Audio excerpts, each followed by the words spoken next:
오늘은 기도하는 교회라고 하는 저희 교회 두 번째 비전을 함께 나누고자 합니다.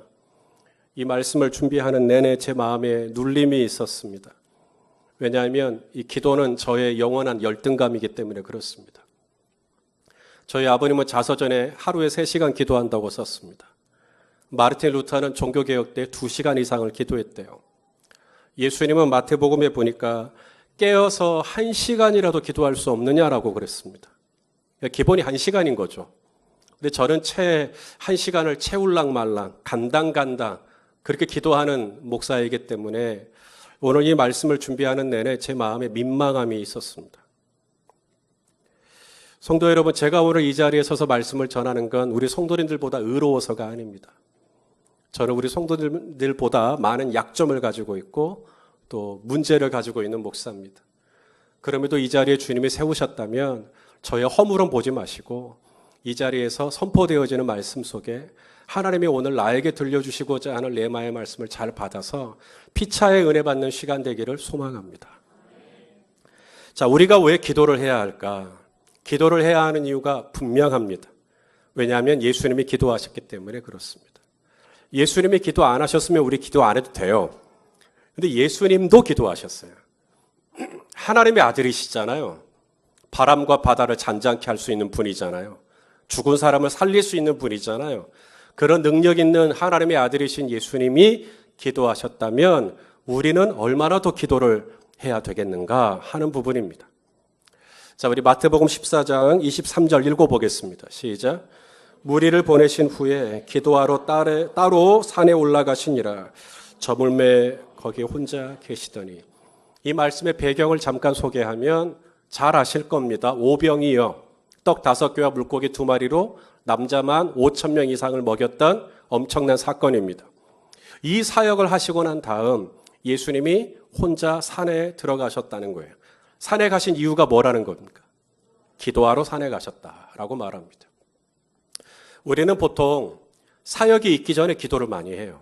부흥에 열리기 전에 기도하고 뭔가 신방 있기 전에 기도하고.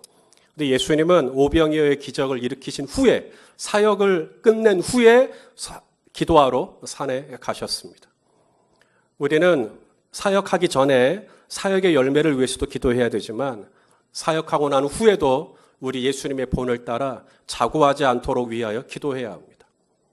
자, 예수님은 또 언제 기도하셨는가? 마가복음 1장 35절에 보시면, 자, 읽어볼까요? 새벽 아직도 밝기 전에 예수께서 일어나 나가 한적한 곳으로 가사 거기서 기도하시더니. 언제 기도하셨어요? 새벽입니다. 그래서 우리는 새벽에 기도하는 겁니다.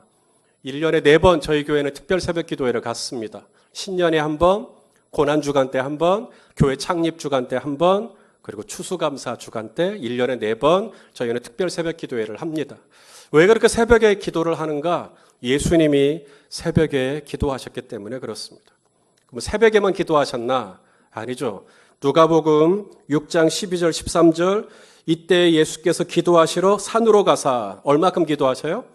밤새도록 철야를 하신 겁니다. 왜 그렇게 철야를 하셨나? 13절에 보니까 제자들을 부르사 12명의 제자를 선택하기에 앞서서 예수님은 꼬박 기도하시는 것을 보게 됩니다. 십자가에 잡히시기 전날 저녁에도 우리 주님은 역시나 철야로 밤새도록 기도하셨던 것을 기억합니다. 사람들은 우리에게 비아냥거리듯이 얘기합니다. 기도하면 뭐가 달라지느냐? 기도하면 돈이 나오냐? 떡이 나오냐? 성도 여러분, 우리는 돈이 나오기 위해서, 떡이 나오기 위해서 기도하는 게 아닙니다. 우리가 기도하는 이유는 예수님이 기도하셨기 때문입니다.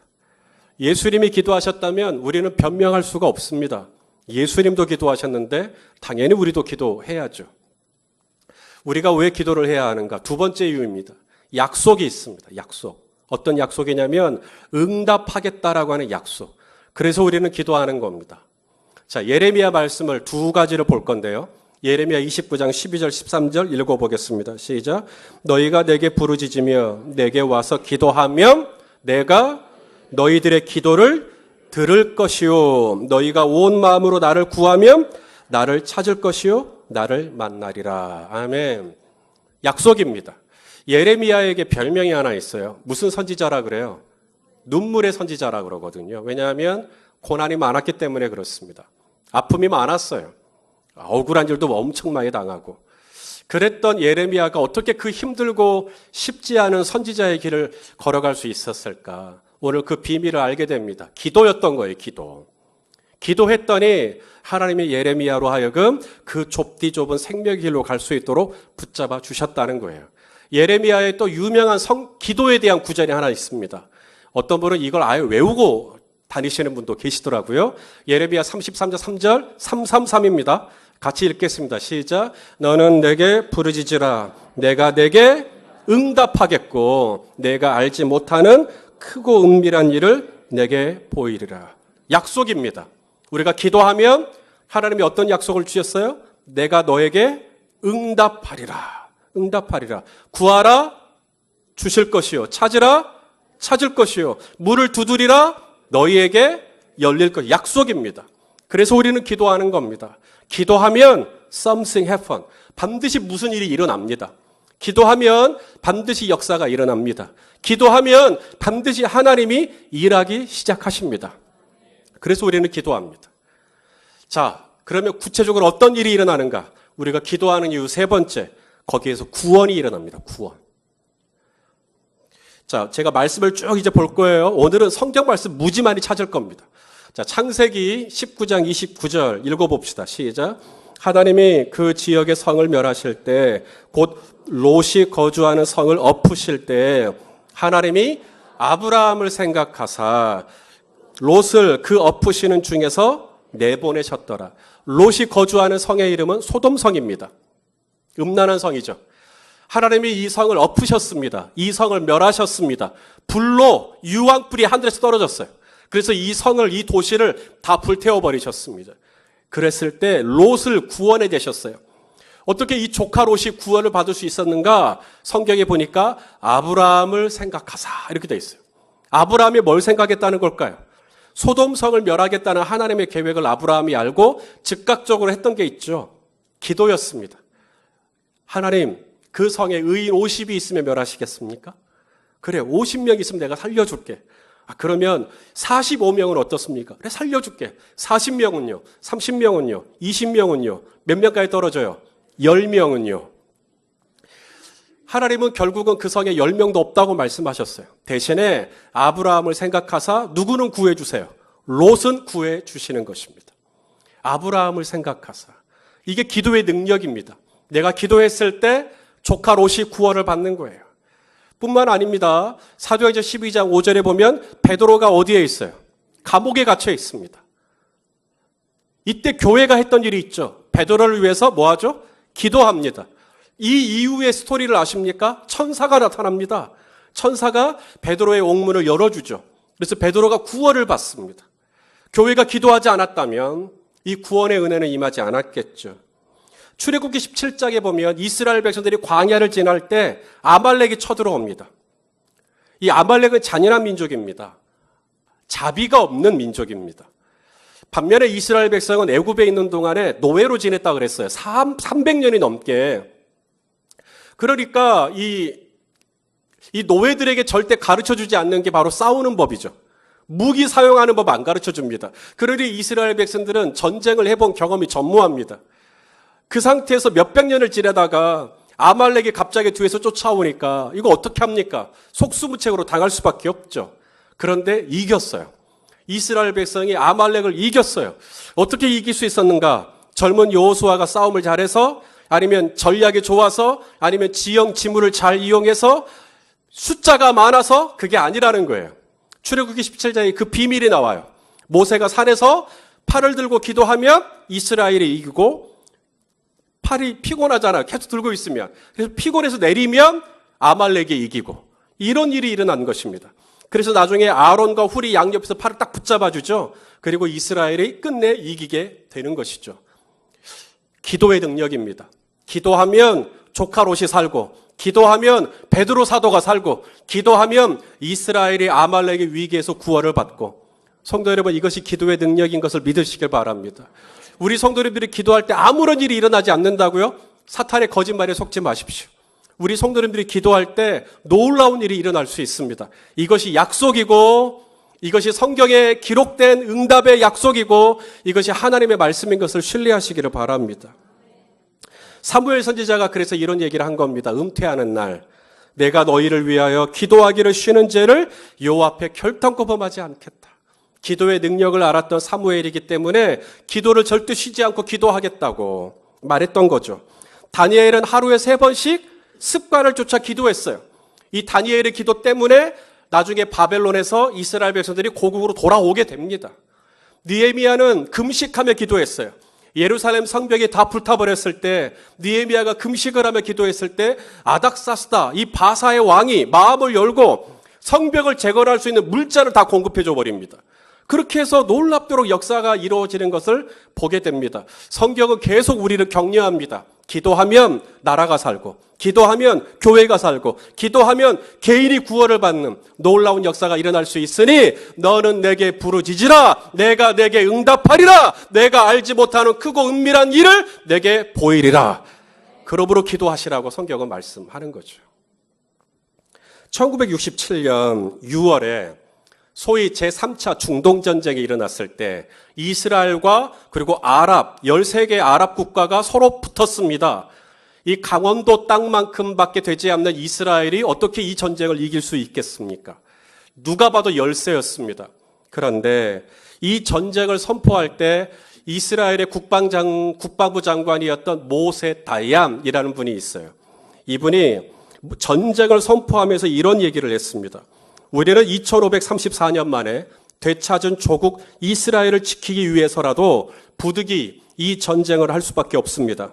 그러나 전쟁이 시작되면 우리는 최단 시일 안에 승리를 하게 될 것입니다. 왜냐하면 우리 이스라엘은 전 세계가 깜짝 놀랄 만한 비밀 병기를 가지고 있기 때문입니다. 그리고 전쟁이 시작됐어요. 많은 사람들은 이스라엘이 무슨 핵무기라도 가지고 있는 줄 알았다고 생각을 했어요. 그런데 6.1 전쟁, 금방 전쟁은 6일 만에 이스라엘의 승리로 돌아섰고 어떻게 무슨 특별한 무기가 있었던 게 아니었던 거죠. 승리로 확정이 되고 난 다음 이 모세 다얀 장군에게 이제 질문을 하는 겁니다. 비밀병기라는 게 뭐였습니까? 바로 야훼에 대한 하나님에 대한 신앙입니다. 라고 얘기를 했다고 해요. 스커드 미사일이라든지 최신식 무기로 장착된 탱크라든지 이런 게 비밀병기가 아니라 하나님을 믿고 하나님을 의지하고 우리가 하나님께 기도할 때 하나님은 반드시 우리 민족의 기도를 들으시고 이 전쟁에서 이 민족을 구원해 주실 줄로 믿었다는 거죠. 여러분 기도의 능력이 있음을 믿으십니까? 우리가 왜 기도를 하는가? 예수님이 기도하셨어요. 거기에 약속이 있어요. 그리고 기도할 때 놀라운 구원의 역사가 펼쳐지는 것을 믿으실 수 있기를 바랍니다. 어떻게 기도해야 될까요? 예수님이 말씀하셨습니다. 내 집은 기도하는 집이라 일컬어져야 한다. 여러분 교회는 어려운 곳 아닙니다. 교회는 기도하는 집이 바로 교회입니다. 요한 크리소스톰이라는 그 초대 교부 중에 한 분이 이런 얘기를 했어요. 기도는 노여워하는 사자의 입에 재갈을 먹이며 기도는 난세를 정복시켜 고요하게 하며 기도는 전쟁을 종결시키며 기도는 폭풍우를 잠잠케 하고 기도는 마귀를 쫓아내며 사막의 결박을 풀고 기도는 질병을 완쾌시키며 협작군을 내쫓고 도시를 파멸해서 구원할 수 있으며 기도는 태양을 멈추게 하며 기도는 우레의 진행을 막을 수 있습니다. 기도는 맞는 갑옷이며 기도는 값이 떨어지지 않는 보물이요 고갈되지 않는 광산이며 구름으로 흐려지지 않는 하늘입니다. 우리는 이 기도의 능력을 믿습니다. 자, 이 기도를 어떻게 해야 할까요? 2가지로 말씀드리고자 합니다. 군대에 있을 때 점호를 합니다. 저녁에 주무시기 전에. 점호를 할 때 1소대는 불교 점호, 2소대는 개신교 점호, 3소대는 천주교 점호 이렇게 했어요. 그래서 저는 당연히 개신교 점호를 해야 되니까 2소대로 갔죠. 그래서 이제 점호를 하기 전에 이제 각 종교에게 이제 맞게 이제 하는 겁니다. 그럼 저희 개신교 점호를 어떻게 점호를 했는가? 이제 대표 기도를 하면 되는 거예요. 고참들이 누구를 시켰겠습니까? 예, 저를 시키죠.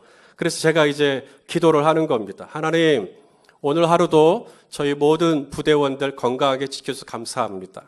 저희를 이곳 군대로 보내놓고 노심초사할 저희 어머님, 아버님들 건강하게 하시고 평안하게 하시고 하시는 일 잘 되게 해주시고 저희 전역하는 순간까지 머리털 하나 사가지 않도록 지켜주십시오. 예수님 이름으로 기도합니다.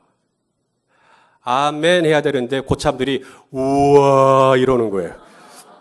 아멘이 아니라 우와 이러는 거예요. 저는 기도했을 뿐인데. 그러니까 이분들에게 기도를 잘하는 거란 뭐죠? 술술술술 유창하게 기도하면 잘하는 거라고 생각하는 겁니다. 성경은 그렇게 가르치지 않아요. 화려한 술사에 기도의 능력이 있다고 말하지 않습니다. 기도는 어떻게 해야 되냐고요? 믿음으로 하셔야 됩니다. 말로 하는 게 아닙니다. 혀로 하는 게 아닙니다. 기도는 뭐로 해야 된다고요? 믿음으로 해야 하는 것입니다. 그게 진짜 잘하는 기도예요. 자, 마가복음 11장 24절 읽어보겠습니다. 시작. 그러므로 내가 너희에게 말하노니 무엇이든지 기도하고 구하는 것은 받은 줄로 믿어라. 그리하면 그대로 되리라. 믿으시죠? 예, 아멘 한다고 믿음이 절로 생기면 얼마나 좋겠습니까? 하지만 그래도 우리는 아멘 합니다. 왜냐하면 믿음으로 구하는 것이 얼마나 중요한지. 야고보서 5장 15절에도 믿음의 기도가 병든 자를 일으킨다고 말씀합니다. 믿음의 기도. 화려한 수사로 얼룩진 기도는 하나님의 보좌를 흔들지 못합니다. 하지만 어리숙한 언어라 할지라도 믿음으로 하나님께 반응하며 기도했을 때 하나님의 보좌가 움직이는 것을 우리는 믿습니다. 믿음이 뭘까요? 믿음은 무엇입니까? 그러면 또 히브리서 11장 1절을 인용해요. 바라는 것들의 실상이요. 보지 못하는 것들의 증거 막 이런 얘기. 아닙니다. 믿음은 뭐냐면 오래 참는 겁니다. 믿음은 인내하는 거예요. 당신이 참을 수 있다면 믿음 있는 거고요. 참을 수 없다면 믿음 없는 겁니다. 성경은 뭐라고 말하냐면 쉬지 말고 기도하라고 말합니다. 인내를 가지고 지치지 말고 포기하지 말고 쉬지 말고 중간에 끊지 말고 멈추지 말고 쉬지 말고 기도하라고. 성경은 인내를 가지고 오래 참고 기도하라고 말씀하죠. 근데 우리는 기도를 쉽니다. 왜 기도를 쉴까요? 기도를 쉬는 이유는 하나입니다. 낙심했기 때문입니다.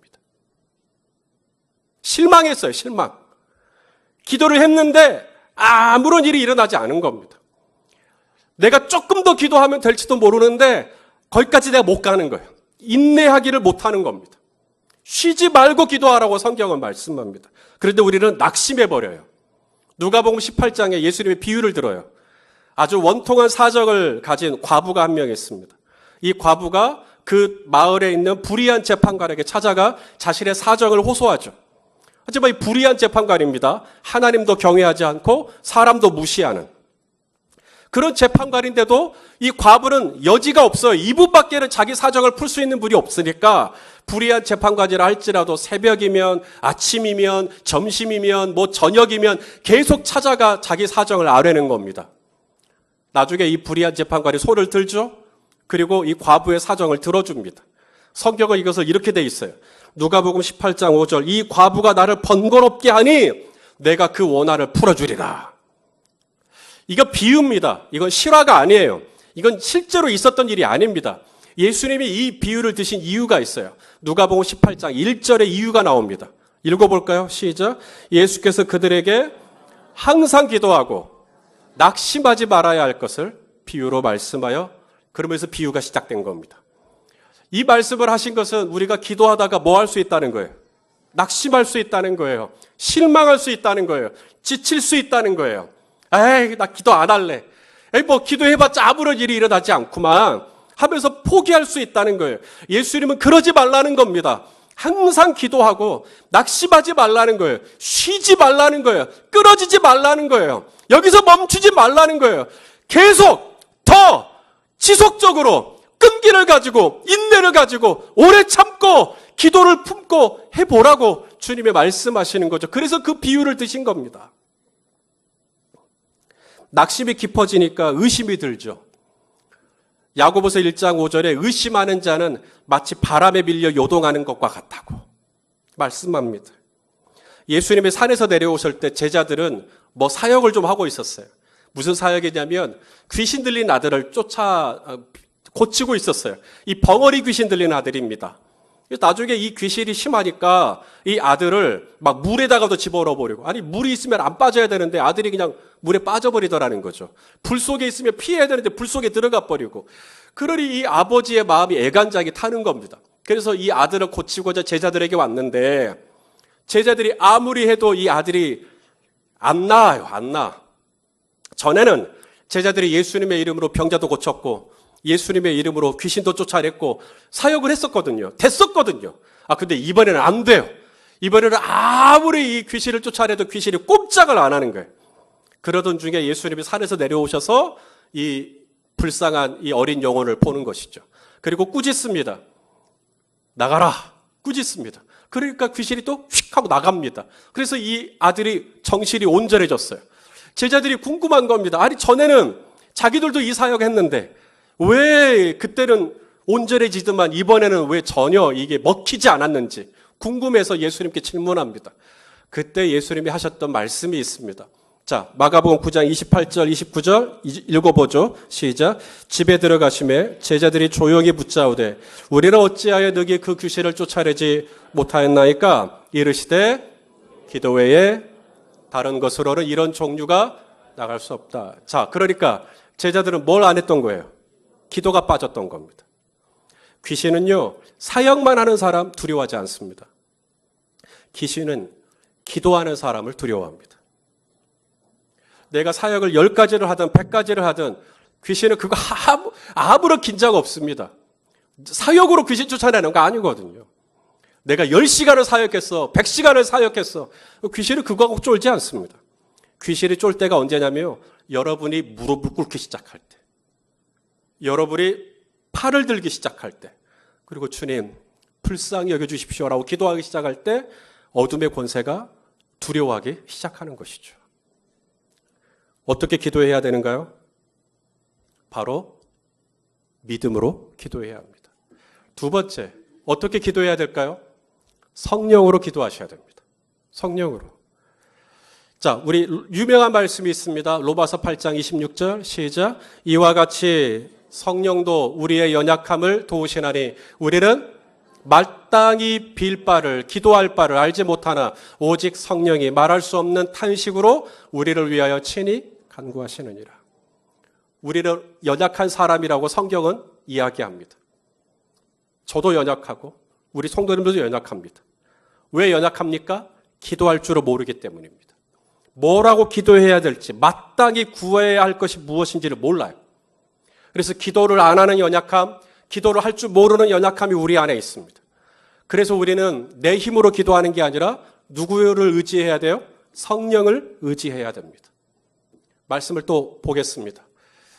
에베소 6장 18절 시작. 모든 기도와 간구를 하되 항상 성령 안에서 기도해라. 성령 안에서. 유다서 말씀도 보시죠. 유다서 1장 20절 시작. 사랑하는 자들아 너희는 너희의 지극히 거룩한 믿음 위에 자신을 세우며 성령으로 기도해라.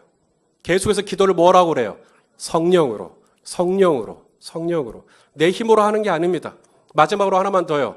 스가랴 12장 10절 시작. 내가 다윗의 집과 예루살렘 주민에게 은총과 간구하는 심령을 부어주리니, 여기서 심령은 성령을 의미합니다. 우리가 어떻게 하나님께 간구를 할 수 있을까? 우리가 어떻게 하나님께 기도할 수 있을까? 하나님이 우리에게 간구하는 심령을 부어주시면 우리는 기도할 수 있다는 거예요. 간구하는 심령, 막 기도하고 싶어요. 간구하는 심령이 부어지면. 그렇게 되면 기도하고 그 기도의 능력을, 그 기도의 놀라운 역사를 우리가 경험할 수 있게 되겠다는 거예요. 저희 아버님이 이번에 자서전을 쓰셨어요. 거기에 나오는 대목입니다. 제 아버님이 은혜 받고 기도하고 싶은 거예요. 언제? 새벽에요. 새벽에 일어나 기도 한번 해보고 싶은 거예요. 그래서 알람을 맞췄어요. 새벽에 못 일어났어요. 알람도 울렸는데 못 깬 거예요. 다음날 또 다시 알람 맞추고 또 잤어요. 역시나 그날 새벽 또 통과. 알람 또 한번 맞췄어요. 역시나 또 통과. 아버님의 마음에는 간구하고 싶은 이 영이, 간구하고 싶은 이 성령이 충만하게 부어져 있을 때였어요. 새벽에 일어나 기도를 하고 싶은데 계속 새벽에 알람을 못 듣고 자요. 저희 아버님이 극단적인 조치를 취한 겁니다. 부엌에서 식칼을 들고 왔어요.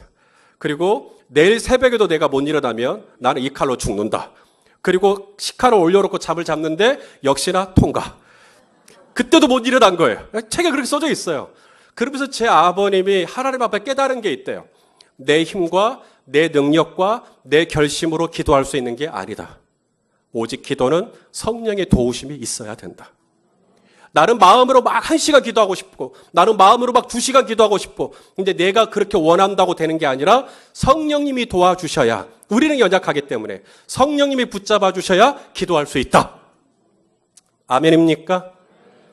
하나님이 저희 교회를 14년 전에 이 땅에 세우시고 보고 싶은 교회가 있어요. 예배하는 교회고요. 그리고 기도하는 교회입니다. 기도하는 교회. 하나님은 저희 교회에 이 은총과 간구하는 심령을 부어주시길 원하십니다. 성도 여러분, 기도가 뭐냐? 기도는 교회의 심장과도 같아요. 기도는 교회의 여러 부속 프로그램 중에 하나가 아닙니다. 심장이 없으면 생명이 없는 것 같이 기도가 없으면 교회는 없는 겁니다. 프로그램이 있으면 막 교회는 살아있는 것 같죠. 하지만 죽은 겁니다. 요한계시록 3장에 보면 4대 교회가 나옵니다. 예수님이 4대 교회에게 하신 이 경고가 뭐냐면 너희 교회는 살았다 하는 이름을 가졌지만 죽었다는 거예요. 왜요? 프로그램이 막 진행돼요. 뭐 부흥회도 하죠. 뭐 특세도 하죠. 막 세례도 하죠. 성찬식도 하죠. 뭔가 막 이렇게 프로그램이 진행되면 막 살아있는 것 같아요. 근데 성도 여러분, 프로그램이 이 교회의 생명을 불어넣는 게 아니고 이 교회의 진정한 생명과 약동은 기도에서 나온다는 거예요. 기도해야 이 교회가 살고 기도해야 이 교회가 움직이는 하나님의 교회로서 이 땅 가운데 하나님의 나라를 이룰 수가 있다는 거예요. 기도가 전부입니다. 기도는 열쇠입니다. 예수님이 기도를 맡기시면서 기도를 천국 열쇠라 그랬어요. 천국 열쇠는 달리 말해서 하나님 나라의 열쇠입니다. 너희가 예수의 이름으로 마귀를 쫓아내면 이미 너희에게 하나님의 나라가 임했다라고 말씀하셨어요. 그러면 우리가 귀신을 쫓아낼 수 있는 능력, 질병을 치유할 수 있는 능력, 삶의 여러 가지 문제를 만났을 때 이 문제를 풀어갈 수 있는 능력, 이게 이미 열쇠로 주어졌어요. 이게 마스터 키입니다. 이게 만능 키예요. 어떤 문도 열 수 있는 키입니다. 이게 어디 멀리 있는 게 아닙니다. 이미 우리에게 주어졌어요. 마치 이게 제 돋보기 안경과 같아요. 이미 제가 가지고 있으면서 없다고 막 찾고 있는 것 같은 우리에게 이미 열쇠를 주셨어요. 예수의 이름으로 구하면 내가 하늘에서 듣고 시행하겠다라고 말씀하셨어요. 성도 여러분, 우리에게 주신 이 만능 열쇠인 천국 열쇠가 우리에게 이미 있음을 알고 이 기도의 권세를 기쁘게 사용하실 수 있게 되기를 바랍니다. 기도가 녹이 슬지 않기를. 이 열쇠가 그래서 빡빡하지 않기를. 기도에 늘 성령의 기름이 칠해져 있기를. 그래서 기도가 살아있고 기도가 이 교회의 모든 역동성을 주장하는 그런 은혜가 있기를 소망합니다. 누가복음 11장 13절 하나님은 구하는 자에게 성령을 주신대요. 야고보서 1장 5절 하나님은 구하는 자에게 지혜를 주신대요. 성도 여러분, 우리 구하십시다. 하나님께 기도하십시다. 우리가 팔을 들고 기도할 때 놀라운 역사가 일어날 것입니다. 연약해진 무릎과 손은 일으켜 세우시고 다시 한번 성령님께서 우리 안에 간구하는 심령을 부어주시고 우리가 예수의 이름으로 기도하기 시작할 때 하늘에서 묶으면 하늘에서도 묶일 것이고 우리가 이 땅에서 풀면 하늘에서 풀리게 되는 놀라운 권세가 저와 여러분의 삶의 현장에 나타나게 되시기를 예수님의 이름으로 축원합니다. 우리 옆에